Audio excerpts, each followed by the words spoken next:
Fjala sot. Test.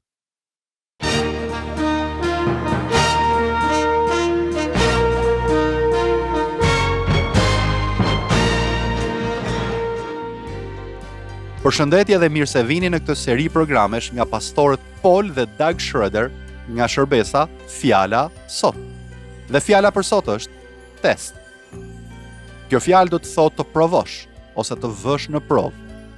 Shpesh ajo përdoret në shkolla apo në çdo vend ku është e nevojshme të testohen njohuritë. Por në programin tonë të sotëm, do ta shohim atë në një nivel më të lartë, do ta shohim në nivelin frymëror. Ne ju inkurajojmë të na ndiqni për të mësuar se sa i domosdoshëm është ky testim në botën e sotme, ku ndeshemi me shumë mësime të rreme dhe me shumë sulme kundër fjalës së Perëndisë dhe të krishterëve. Ju duhet kuptoni se fjala e Perëndisë ka të gjitha përgjigjet dhe zgjidhjet për gjërat në të cilat ndeshemi sot. Kjo do të thotë se kur kemi nevojë për to, pavarësisht se çfarë na thon njerëzit rreth nesh, ne duhet të shohim nëse është në përputhje me atë që Perëndia thotë. Qëndroni me ne për të mësuar më shumë.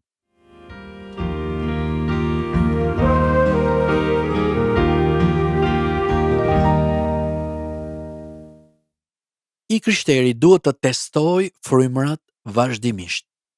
Kjo do të thotë që ne duhet të marrim informacionin që na është dhënë për të parë nëse është apo jo në përputhje me fjalën e Perëndisë. Ne nuk duhet të pranojmë çdo gjë që dikush thotë për Perëndinë, apo për shpëtimin, apo për Jezusin, por duhet të kërkojmë dhe shqyrtojmë, analizojmë nëse ky informacion është i vërtetë sipas asaj që Bibla na thotë. Në mënyrë specifike, ne duhet të jemi vigjilent vazhdimisht ndaj asaj që quhet fryma e antikrishtit apo fryma anti-krishterë. Kjo gjë diskutohet tek letra e parë e Gjonit, jo tek Ungjilli sipas Gjonit, por tek letra e parë e Gjonit, kapitulli 4. Aty thuhet: Shumë të dashur, mos i besoni çdo fryme, por i vini në provë frymërat për të ditur nëse janë nga Perëndia, sepse shumë profet të rrem kanë dalë në botë. Nga kjo mund të njihni frymën e Perëndisë, çdo frymë që rrëfen se Jezu Krishti ka ardhur në mish, është bërë njeri pra, është nga Perëndia. Dhe çdo frymë që nuk rrëfen se Jezu Krishti ka ardhur në mish, nuk është nga Perëndia. Dhe kjo është fryma e antikrishtit, që, siç e keni dëgjuar, se vjen. Dhe tashmë është në botë. Ju jeni prej Perëndisë, o djemë të rinj, dhe i keni mundur ata, sepse ai që është në ju është më i madh se ai që është në botë. Ata janë nga bota, prandaj flasin për gjërat e botës dhe bota i dëgjon. Ne jemi prej Perëndisë. Kush njeh Perëndin, na dëgjon. Kush nuk është prej Perëndisë, nuk na dëgjon. Nga kjo, njohim frymën e zvërtetës dhe frymën e gabimit. Siç mund ta shihni, midis atyre që janë nga Perëndia dhe atyre që janë nga bota, ka kufi dhe dallime shumë të qarta, dhe i krishteri duhet të bëjë një vlerësim të tyre ose një test. Kushdo që njeh Jezu Krishtin, e di se shkrimi na mëson që ai erdhi në mish. Se ai mori trajt njerëzore dhe se erdhi në këtë botë për të shpëtuar njerëzit mëkatar. Nëse kjo gjë mohohet, nëse ka ndonjë histori tjetër që thotë, për shembull, se Jezusi kurrë nuk erdhi në trajt njerëzore, ky duhet refuzohet. Apo, nëse dëgjoni një histori që thotë se Jezusi nuk vdiq në kryq, por dikush tjetër zuri vendin e tij, apo se Jezusi thjesht humbi ndjenjat në kryq dhe nuk vdiq, kjo duhet të kundërshtohet dhe refuzohet. Të gjitha këto janë shpjegime njerëzore që përpiqen të mohojnë historinë e Ungjillit dhe ato duhet refuzohen si një formë e frymës së gabimit dhe mashtrimit. Ato janë anti të krishtera. Janë të gjitha një përpjekje për të zhvlerësuar apo shkatërruar fuqinë e Ungjillit. Shkrimi është shumë i qartë. Nëse doni të shihni Jezusin që u bë mish njerëzor dhe mori trajt njerëzore, nëse doni të shihni Jezusin që shëron dhe flet për mbretërinë, nëse doni të shihni Jezusin që vuajti, vdiq për mëkatet tona dhe u ngrit prej së vdekurit përmes lavdisë së Perëndisë së Atë, përmes fuqisë së frymës së shenjtë, nëse doni të shihni Jezusin që u ngjit në qiell dhe tani ndërmjetëson për ne dhe po përgatit një vend për ne që ne të jemi me të, Nëse doni të shihni Jezusin, që ka premtuar se do të kthehet në tokë për të marrë ata që e duan atë, ata që i shërbejnë atij dhe ata që dëshpërimisht dëshirojnë të falen mëkatet në emër të tij, nëse doni ta shihni këtë Jezus, lexoni shkrimin dhe lexoni për jetën e tij tek Mateu, Marku, Luka dhe Gjoni, për të mësuar se ai erdhi nga Perëndia për të na shpenguar dhe shpëtuar ne nga mëkati. Çdo mësim tjetër, çdo teori tjetër është e papranueshme. Nuk është fjala e Perëndisë, por është fryma e antikrishtit. Në fakt, mendimi për antikrishtin është shumë i frikshëm për shumë njerëz dhe ndonjëherë duket sikur ky udhëheqës universal i botës do të jetë antikrishti. Kjo diskutohet her pas here. Në vitet 1980 më kujtohet se po lexoja gazetën që merrte familja ime dhe parë se një faqe e saj diskutonte për Zotin Maitreya. Zoti Maitreya supozohej të ishte Jezusi i rikthyer që ishte fshehur për pak kohë, se ai do t'i zbulohej botës së shpejti.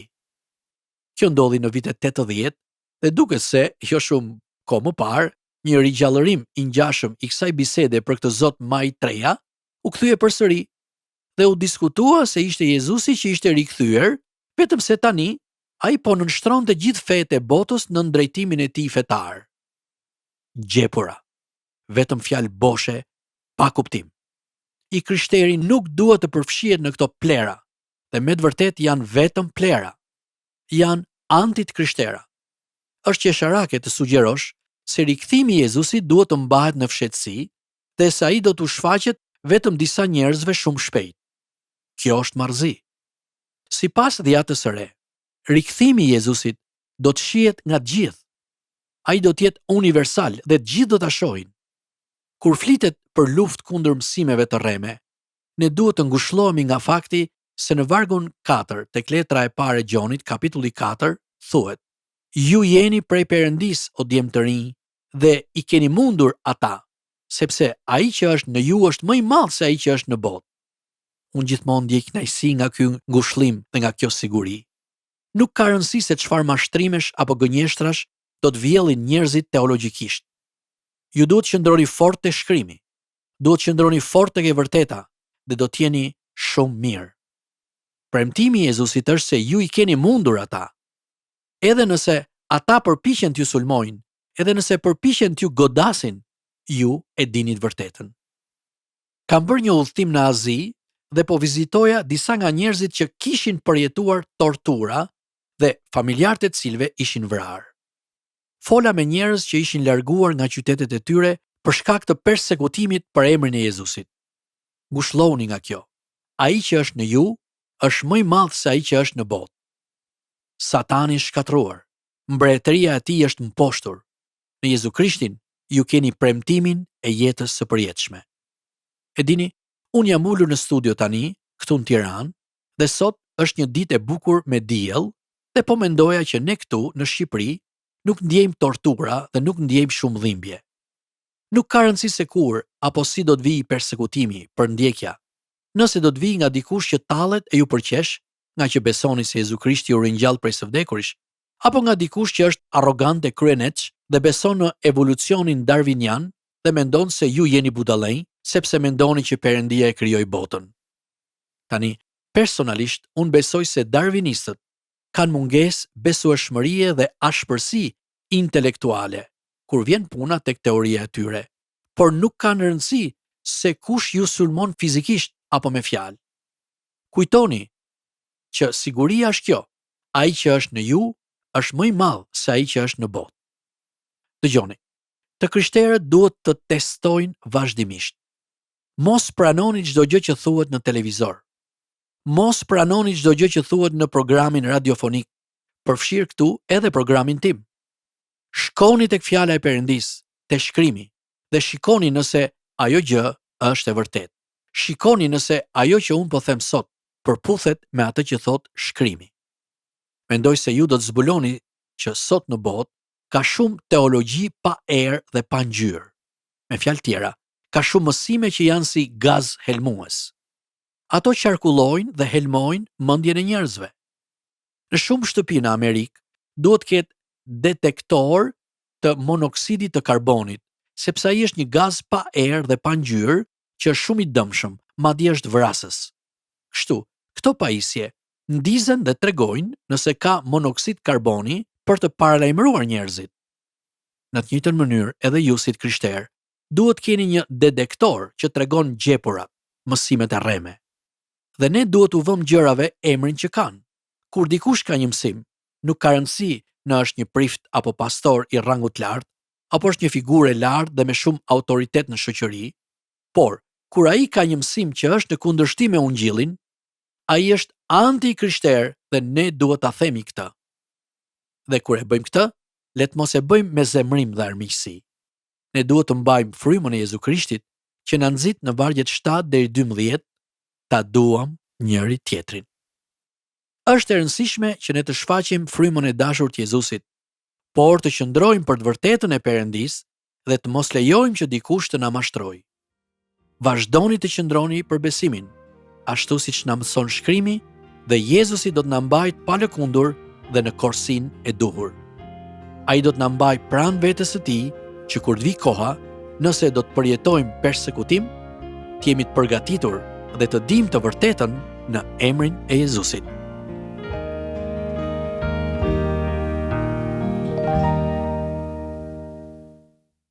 Miq të programit ton, ne lutemi që përmes programit të sotëm ju të keni kuptuar se mund të testoni çdo gjë që vjen drejt jush, çdo teori, çdo mendim, e të shihni nëse është në përputhje me Ungjillin, me mësimet e Jezusit. Nëse qëndroni fort në besim, asgjë që ju vjen kundër nuk do ju trazoj.